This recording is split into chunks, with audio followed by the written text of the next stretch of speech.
good morning. Hi. Good morning, Ed. Hi. Hello, Jimmy. Say, where's your big brother this morning?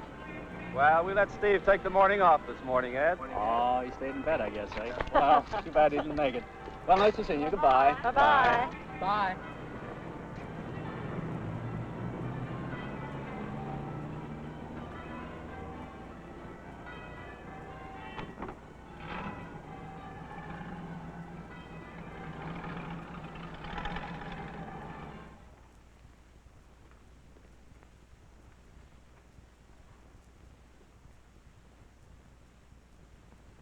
Hey, what's the matter with Steve this morning?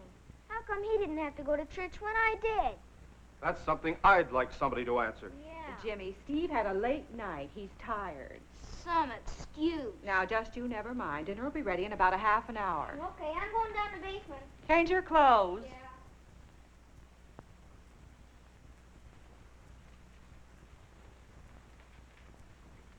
Yeah. Ann, we're making a mistake letting Steve get away with this. What's the matter with him all of a sudden, anyway? He used to be a nice, obedient kid like Jimmy. He's not Jimmy's age anymore. He's not even up yet. Harry, sit down. I want to talk this thing over before Steve appears. And I want you to listen. Now, I know Steve came in far too late last night. We don't even know what time he came in last night, except it was after 3 a.m. Now, just a minute, Harry. Steve is almost grown up. And don't say anything until I finish. He's old enough to know right from wrong. Molly Thornton was telling me she had exactly the same trouble with Bob a few years ago, and she left him absolutely alone. And before long, he was keeping sensible hours without a word from anyone. But, Ann, Steve is not like Bob. You know Steve.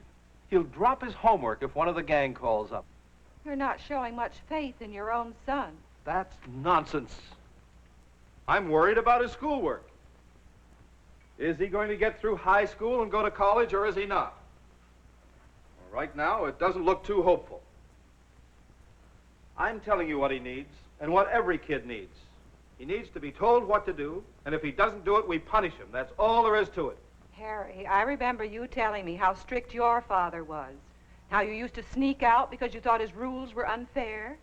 Well, they were unfair, too. You told me you behaved worse. Because he was so strict, you rebelled. That's right. Well, then how about listening to my idea for handling Steve? We can at least try. Well, what is it? We won't even mention last night. Treat him just like a grown-up. Act as though we weren't concerned at all. Not say anything? Not anything. Now, Steve will probably be down at any moment. We ought to look as though we hadn't even thought about him. You know, he'll probably have a perfectly good explanation for why he was so late last night. Then he'll apologize. You'll see.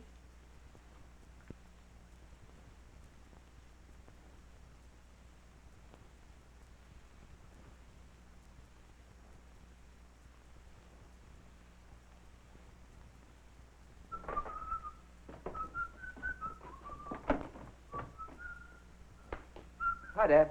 Hi, Mom. Hello, dear.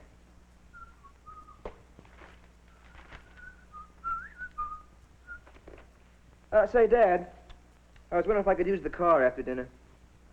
Some of the fellows want to go into town this afternoon, and I said I could probably get our car.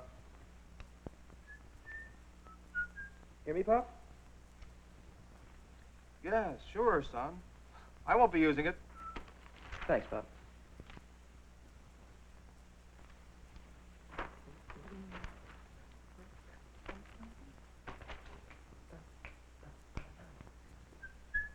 What time's dinner, Mom? About a half an hour.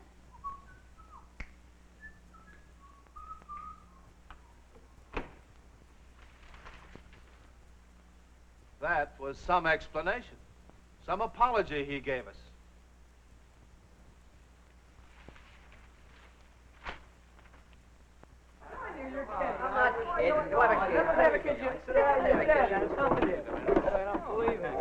Hi, honey. Hi. Have you missed me, baby? Oh, sure. Cokes for everyone? After last night, give me coffee, good and strong. You're getting to be a real playboy, aren't you, Steve? What do you guys get to do all the homework I hear the teachers give you? My aim is to enjoy life, honey. Don't spoil it by talking about homework. All you men about town want coffee? Yeah. With cream for me. Me too.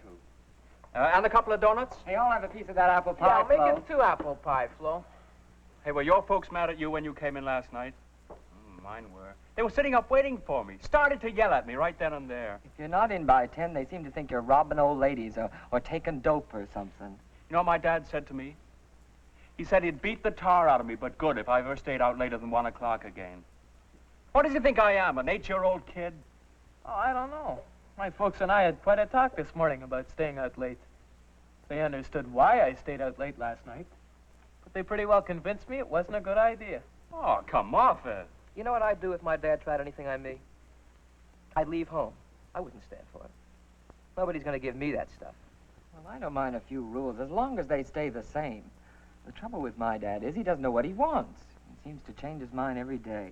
Who's having the pie? Right here. Yeah, I'm here. Donuts here. Not eating today, Steve? Just coffee. Will that be all for you, gentlemen? Yeah.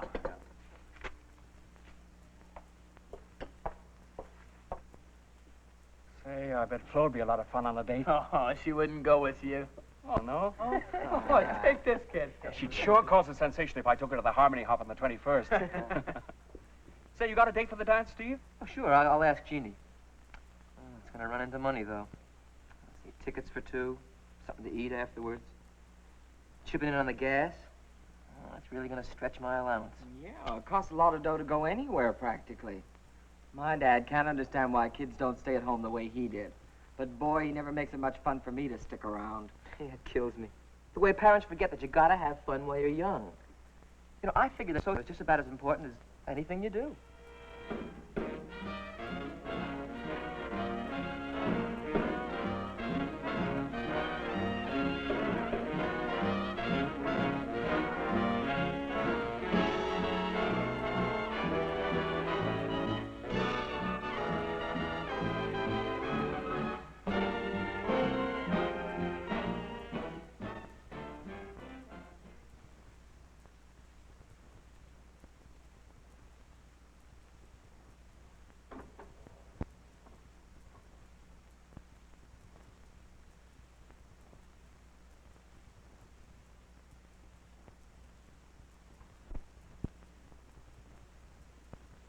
More toast, dear. No, thanks, dear.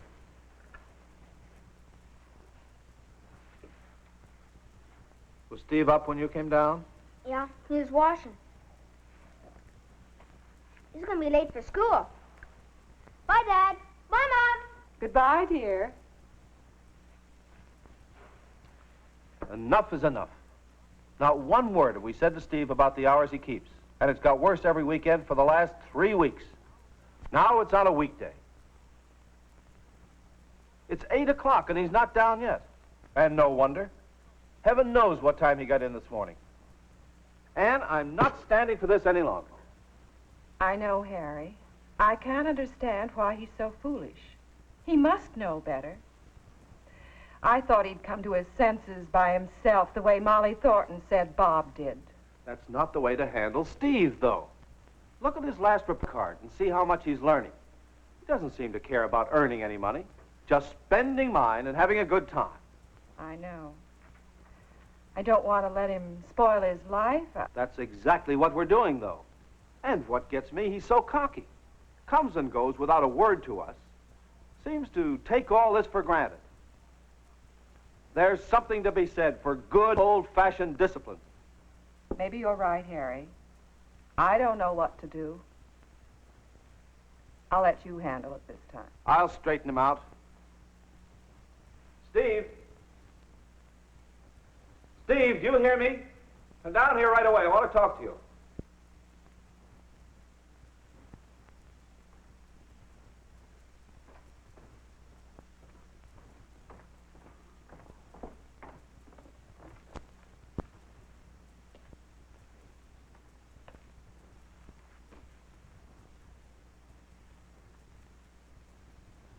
Oh, you did manage to get up this morning. Oh, sure. I guess I didn't hear the alarm go off. Oh, boy, I feel kind of tired. You feel sort of tired. I should think anyone with any common sense would know if he kept the hours you've been keeping, that he'd feel tired. I've stood for all the nonsense I'm going to, Steve. Your mother and I thought that perhaps you'd see for yourself that these hours are no good, but apparently not. Your school marks are a disgrace. Now, what's hit you all of a sudden, Pop? Steve, your father is terribly worried about your schoolwork. You know we want you to go to college next year. You just don't seem to care. You can't treat me like a kid. Oh, no? Well, listen to this, young man. Considering your last report card, you're staying in every night for a week and study, starting tonight. It's my business what I do with my time. You don't seem to have enough common sense to know what to do about anything. And here's something else for you to think about. I'm cutting off your allowance for a week as punishment for your rudeness. But, Dad, the school dance is a week from tomorrow night. I've got to go. I mean, Jeannie will be counting on it, and I need my allowance to pay for it. You've nobody but yourself to blame. If you'd start earning some money of your own for a change, you wouldn't get stuck like this. If you can't decide between your schoolwork and having a good time, then I'll decide for you. That's unfair. You don't say anything about this to me for weeks, and all of a sudden you begin. You don't understand. I understand this much. You'll stay in every night for a week and study, and there'll be no allowance. Steve, your breakfast.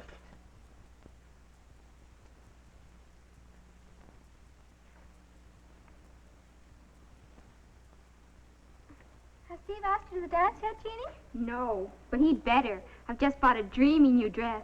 Mother nearly died when she found out how much it cost. I'd die if Bill waited this long to ask me. We just take it for granted we'll go together. Hi. Coming down to help decorate, Jeannie? Sure, Steve and I are on the committee. Steve says he can't come. School dances are for kids. I'm sick of the same dances with the same people at them doing the same things. Well, you're going, aren't you? Look, I got to talk to you. What's got into him? He talks like a jerk. I always figured he was a swell guy, but now I don't know.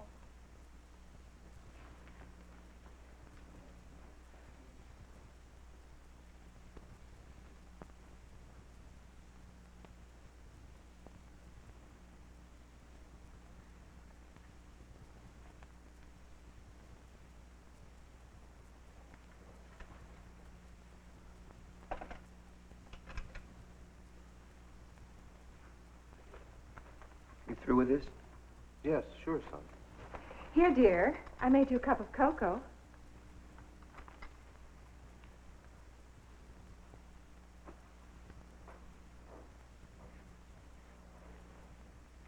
This has been the most uncomfortable week I've ever spent.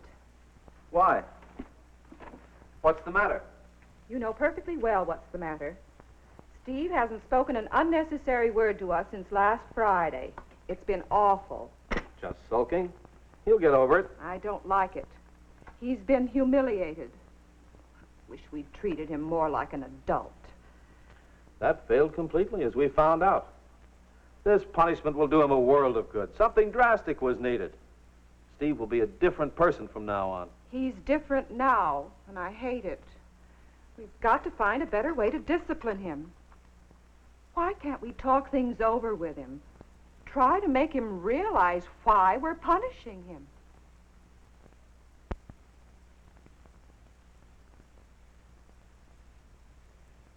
Steve's parents have obviously created a bad situation. His mother assumed that Steve knew what he should do and has failed to give him guidance. Steve's father has assumed that laying down the law was enough. Were both assumptions wrong? Why? Steve is now so embittered, he may react in a way that could seriously affect his future education and work, as well as his personality development.